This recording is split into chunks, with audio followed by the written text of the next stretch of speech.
जोहार जोहार जोहार जोहार जोहार जय आदिवासी जय जय आदिवासी వేదిక మీద ఉన్న పెద్దలు ప్రొఫెసర్ కాసిం అన్నగారికి ఎక్స్ మినిస్టర్ గారు జయరాం అన్నగారికి అట్లాగే ఎక్స్ ఎమ్మెల్యే గారు రాజారాం అన్నగారికి పెద్దలు గంగులయ్య అన్నగారికి అట్లాగే ఎక్స్ ఓపీజీఆర్ లీడర్ గారు కృష్ణారావు అన్నగారికి చిట్టిబాబు అన్నగారికి గంగాధర్ స్వామి అన్నగారికి రామారావు అన్న గారికి అప్పలరావు అన్న గారికి అట్లాగే వేదిక మీద ఉన్న పెద్దలందరికీ పేరు పేరున వందనాలు. అట్లాగే మన పెద్దలు చెండా ఐలా అన్న కుటుంబ సభ్యులకు అందరికీ కూడా వందనాలు. వేదిక ముందున్న పెద్దలు అన్నలు అక్కలు చెల్లెలు చిన్నారి చెల్లెలు చిన్నారి తమ్ములు మీకోసం మేము అంత దూరం నుంచి ఇక్కడికి వచ్చాము. మీ అందరికీ పేరు పేరున వందనాలు, పాదాభివందనాలు. డిఎల్ఓ సభ్యులకు అందరికీ ధన్యవాదాలు నన్ను ఇక్కడ ఆహ్వానించినందుకు. అట్లాగే ఒక కళా నాయకుడు బిడ్డగా మా కళాకారులకు మా భాస్కర్ అన్న టీం అందరికీ వందనాలు. ఈ వేదిక మీద నుంచి మన డిఓలో సభ్యులకు ఒక విన్నవించుకుంటున్నాను. ఏ వేదిక మీదైనా ఎప్పుడైతే సంస్మరణ సభలు చేస్తామో అప్పుడు నా యొక్క చిన్న విన్నపం ఏంటంటే ఆ సంస్మరణ సభ చేసినప్పుడు కుటుంబ సభ్యులు నిర్ణయం చేస్తే వాళ్ళు ఒక చేరియాల్సిందిగా విన్నవించుకుంటున్నాం. అట్లాగే ఏ వేదిక మీద అందరు జనాలు కూర్చోబెట్టి స్పీకర్స్తో బోరు కొట్టినప్పుడల్లా ఓ పాట వినిపించి పాట పాడిపించి వాళ్ళకు కూడా ఆ కళా నాయకుడు కూడా ఒక వేదిక ఇవ్వాలని కోరుతున్నాను. మూడవ అంశం ఏంటంటే ఒక ఆడబిడ్డగా ఒక స్త్రీగా ఎప్పుడు సమానత్వం వస్తుందంటే వేదిక మీద సగం ఆడవాళ్ళు సగం మగవాళ్ళు ఉంటే సమానత్వం వస్తుంది. సమానత్వము మన నుంచే మొదలు కావాలని కోరుతున్నాను. సో మన సభ్యులకు కూడా మా అక్కలకు కూడా ఒక 5 చైర్లు, మీరు 20 చైర్లు ఉంటే మాకు 5 చైర్లు వదిలేయండి. ఎంతమంది ఆ 5 చైర్లు 10 చైర్లు నింపుతామో చూస్తుంది. అప్పుడే సమానత్వము, అప్పుడే న్యాయము మన నుంచే మొదలు పెట్టాలని నేను మిమ్మల్ని కోరుతున్నాను. థ్యాంక్ యూ సో మచ్ అన్నయ్య. చెండా ఐలా అన్న గారి గురించి నేను చాలా చిన్నప్పుడు ఆంధ్ర రావడం జరిగింది. గద్దరన్న అజ్ఞాతవాసంలో ఉన్నప్పుడు ఉమ్మడి ఆంధ్రప్రదేశ్ అంతా జననాట్య మండలి ఆధ్వర్యంలో ఉమ్మడి ఆంధ్రప్రదేశ్ అంతా పల్లె పల్లె తిరిగినాను. అట్లాగే గద్దరన్న బయటికి వచ్చిన తర్వాత కూడా ఎక్కడ వీలైతే అక్కడ 1992లో కూడా నాన్నతో పాటు నేను కూడా ఇక్కడ రావడం జరిగింది. సో నాకు చాలా ఆనందంగా ఉంది. మరొక్కసారి నేను గద్దరన్న తాకిన ఈ భూమిని తాకడం జరుగుతుంది. చాలా ధైర్యాన్ని ఇస్తుంది. అట్లాగే నాన్నతో కలిసి పనిచేసి ఉద్యమాలలో పనిచేసి ఒకే ఆశయంగా ఒకే సిద్ధాంతంగా ఒకే వ్యక్తిత్వంగా పనిచేసిన ఎంతో అమరవీరులని జ్ఞాపకం చేసుకోవడానికి చెండా ఐలన్న గారిని జ్ఞాపకం చేసుకోవడానికి నేను ఇక్కడికి వచ్చినందుకు నాకు చాలా ఆనందంగా ఉంది. అప్పటి నుంచి మనము చాలా వింటున్నాము. నేను ఎస్పెషలీ వెనకల కూర్చున్న కాలేజ్ పిల్లలు నవతరం యువతరంకి ఒక రెండు పాటల రూపంలో నేను మీకు ప్రజెంట్ చేయబోతాను. పాట పాడాలా మాట మాట్లాడాలా? అయితే పాట నేను అనే సౌండ్ కొంచెం తక్కువ చేయండి.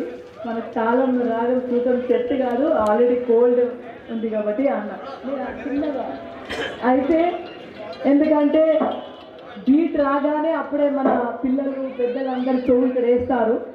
సో ఎనీవేస్ అద్భుతంగా మీ గుండెల్ని మీ మనసుని మీ మెదడులు చీల్చి ఒక తుపాకీ తూటలాగా వెళ్ళడానికి మనకు ఒక భక్తి ఉన్నారు ఇక్కడ కాసిం గారు.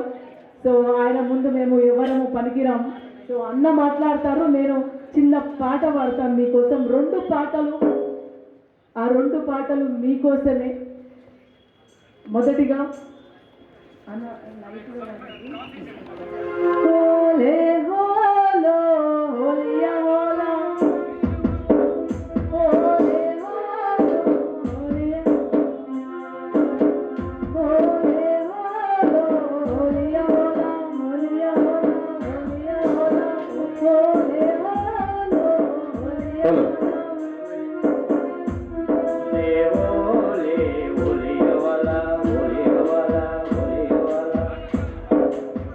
పొద్దుతిరుగుడు పువ్వు పొద్దుని ముద్దాడే, మళ్ళీ పొద్దున ముద్దాడే, అడవిలో వెన్నెలమ్మ ఆకుల ముద్దాడే, సిగురాకుల ముద్దాడే.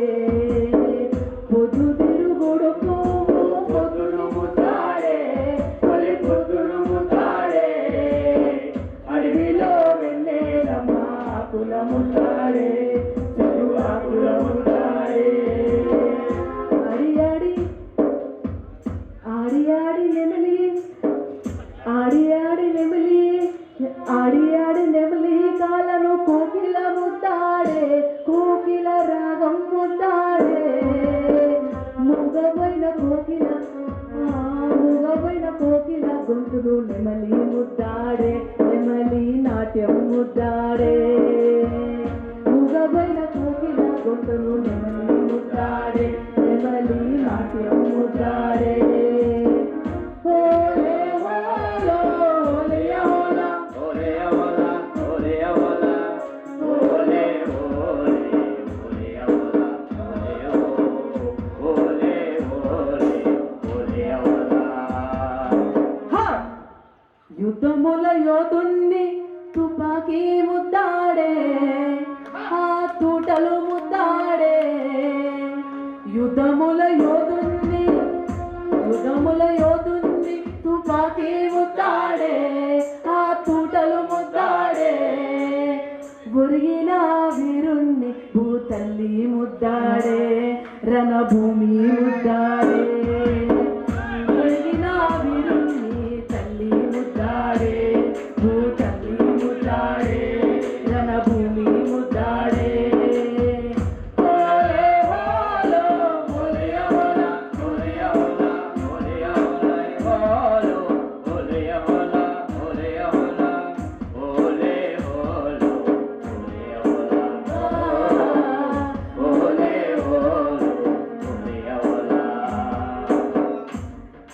అయితే మీ అందరూ అనుకుంటుంటారు ఈ పాట ఎందుకు పాడానని.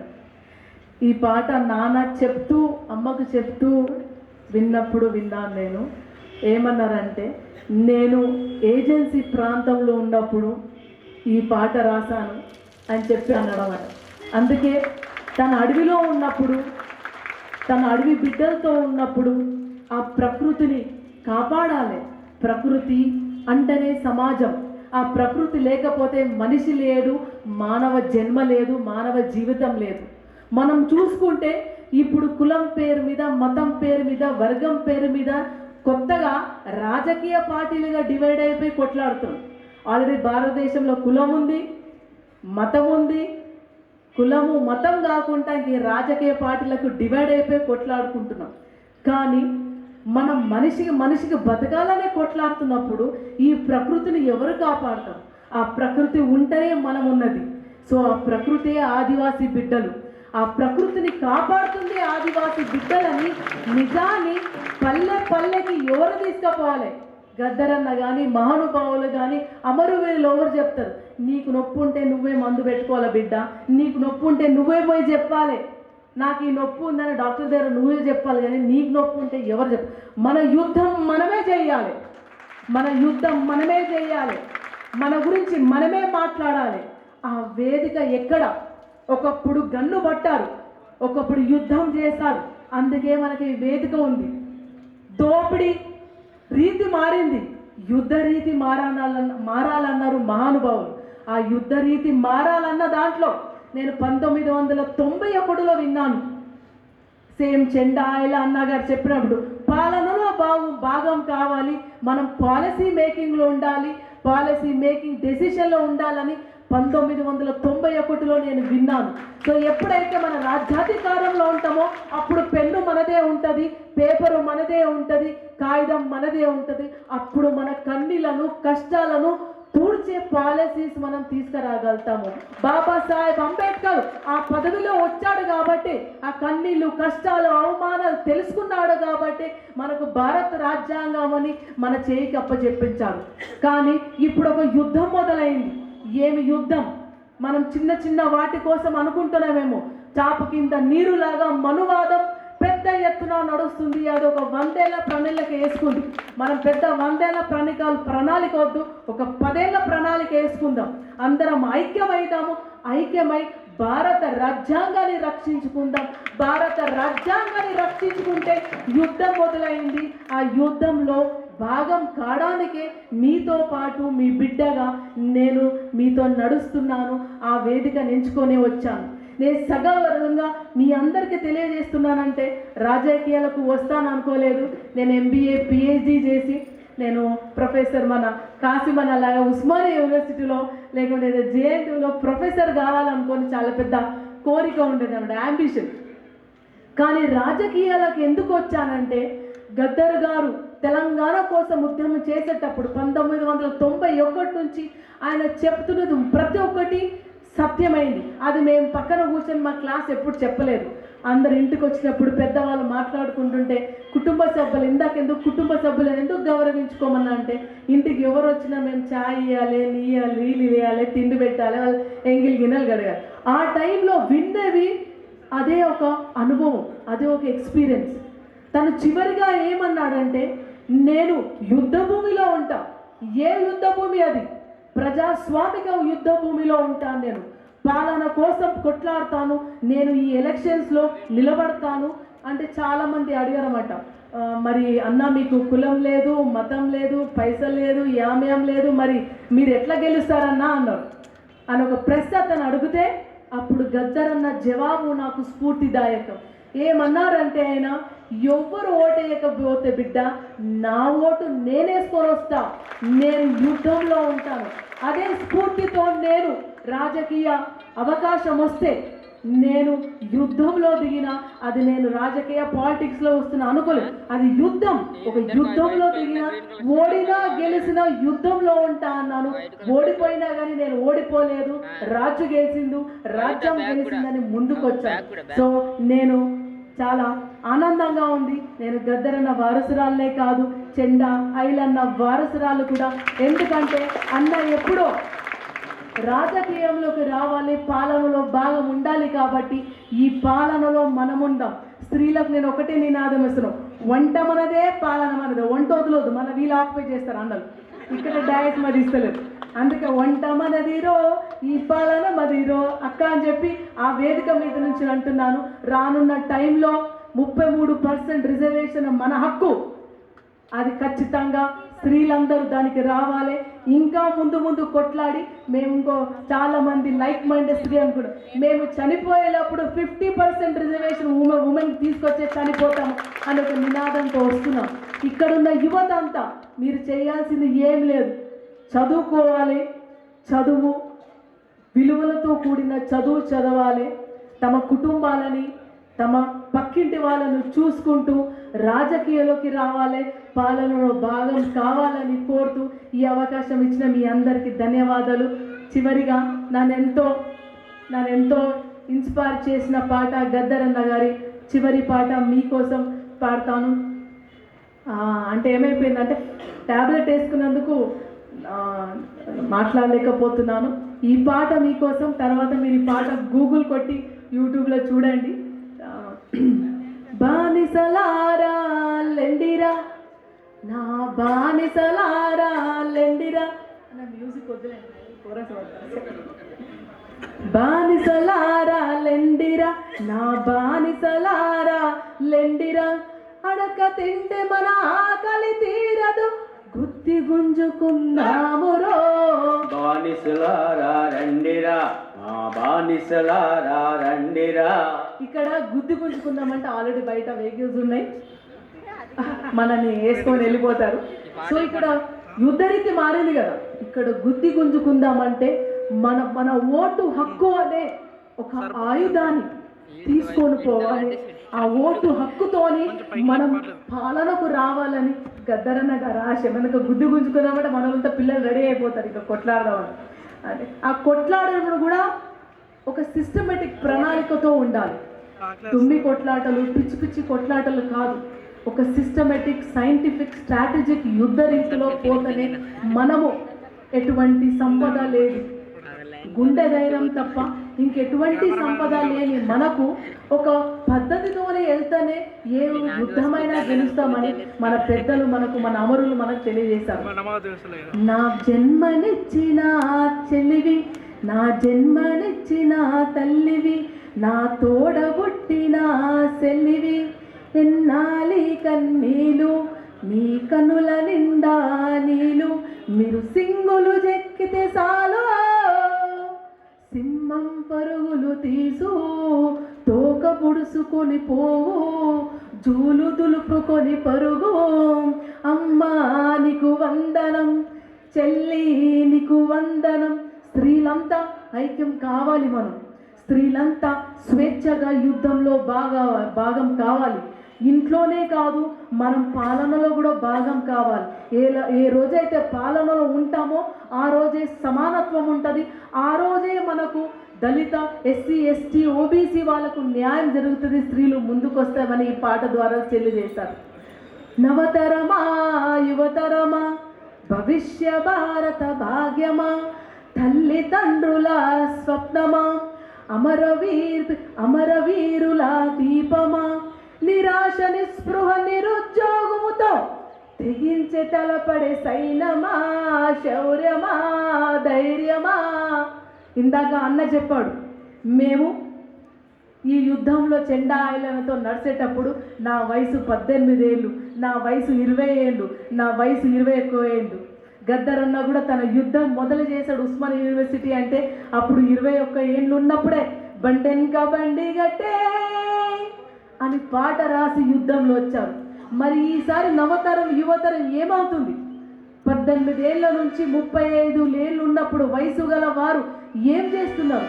ఉద్యోగం లేక, తన కుటుంబాల బాధ్యత తీసుకోలేక, చెడు వ్యసనాలకు గురై తను చిన్న వయసులోనే చనిపోయి కుటుంబాలు నిర్వీర్యమం. అదొక దాడి జరుగుతుంది మన మీద. ఆ దాడిని ఎదుర్కోవాలంటే మనకున్నది ఆయుధము చదువు, చదువు, చదువు. మూడోది, రాజకీయ బానిసలారా రాజీ బతుకులు వద్దురా, ఒకే మనిషికొక ఓటురా, నోటుకు బలి పెట్టొద్దురా, వెలకట్టలేనిది ఓటురా, అది బాబా సాయపు బాట, భావితరాల బతుకురా. చెండా ఐలన్న గారి, గద్దరన్న గారి ప్రజా ఉద్యమంలో ఉన్న ప్రతి ఒక్క నాయకుడు గానికి ప్రజాస్వామ్యంలో ఉండాలి అంటే మనం పైసలు ఇచ్చో, కులం పేరు చెప్పో, ఒక బీరు బాటలు, విస్కీ బాటలు, బిర్యానీ పంచి యుద్ధంలో ఉండొద్దు. నిజమైన నాయకులు ఈ యుద్ధంలో ఉండాలి. ఓటును అమ్ముకోవద్దు. ఆ ఓటు హక్కును మనకి కాపాడి మనము ఆ ఓటు విలువలు తెలియజేస్తూ ఆ ఓటును కాపాడి రాజకీయాలకు రావాలి. రాజకీయ నాయకులు అమ్ముడు పోవద్దు అని ఈ పాటకు ఉద్దేశం. భారత మాత రాజ్యాంగం అభాగ్యుల ఆయుధం, 7 తరాల త్యాగం, అది జ్ఞాన యుద్ధముల గ్రంథం, వేదం శాస్త్రం. బోలో రే జై భీమ్, జై భీమ్, జై భీమ్, జై భీమ్. ప్యార్ సే బోలో, జోర్ సే బోలో, దిల్ సే బోలో, బోలో జై భీమ్. అంటే ఇక్కడ దీంట్లో కూడా చాలా ఉద్దేశం ఉంది. చివరిగా నాన్న రాసేటప్పుడు మా అన్న అడిగారు అన్నమాట, ప్యార్ సే బోలో, జోర్ సే బోలో, ఏందన్నది ఆ కొటేషన్ బాగుంటుందా అని అడిగితే మేము అదృష్టవంతులు. గద్దరన్న పాట రాస్తుంటే మాకు ఆయన మార్నింగ్ రేసి వింటుంటే మేము ముందే అది మాకు రిలీజ్ అయిపోయేది అన్నమాట. అప్పుడు ఆయన ఏమన్నంటే ప్రతి ఒక్కళ్ళు జై భీమ్ అంటున్నారు, ప్రతి ఒక్కళ్ళు 100 సంఘాలు, కానీ వ్యక్తిత్వం లేని సంఘాలు. ప్రతి ఒక్కరు జై భీమ్ అంటారు, ప్రతి ఒక్కరు కొమరం భీమ్ గారిని పెద్దలని అమరవీరులు తలుస్తున్నారు. ఒక వ్యక్తిత్వం లేని, సిద్ధాంతం లేని మనం విడిపోయి ఉన్నాం.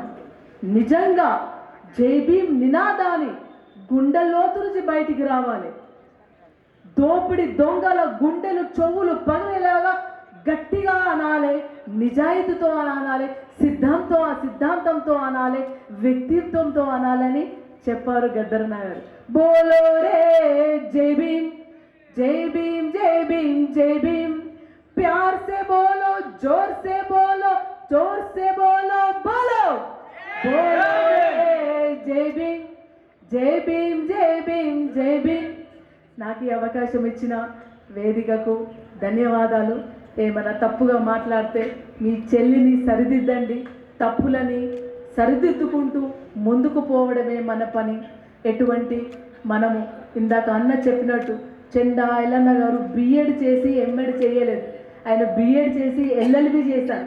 ఎందుకంటే పాలనలో ఏముంది, లీగల్గా మనం తెలుసుకోవాల్సిన ఏంటి, మన హక్కులేంటి, మన చట్టాలేంటి అని తెలుసుకొని యుద్ధంలో భాగమయ్యారు. అందుకే మన హక్కులు చట్టాలు తెలుసుకోవాలంటే పెద్ద ఎత్తున మన భారత రాజ్యాంగాన్ని క్లాసుల రూపంలో, సెషన్స్ రూపంలో, చిన్న చిన్న యూట్యూబ్ స్టోరీస్ రూపంలో ముందుకు వెళ్ళాల్సిందిగా కోరుతూ ఈ అవకాశం ఇచ్చిన మీకు అందరికీ ధన్యవాదాలు.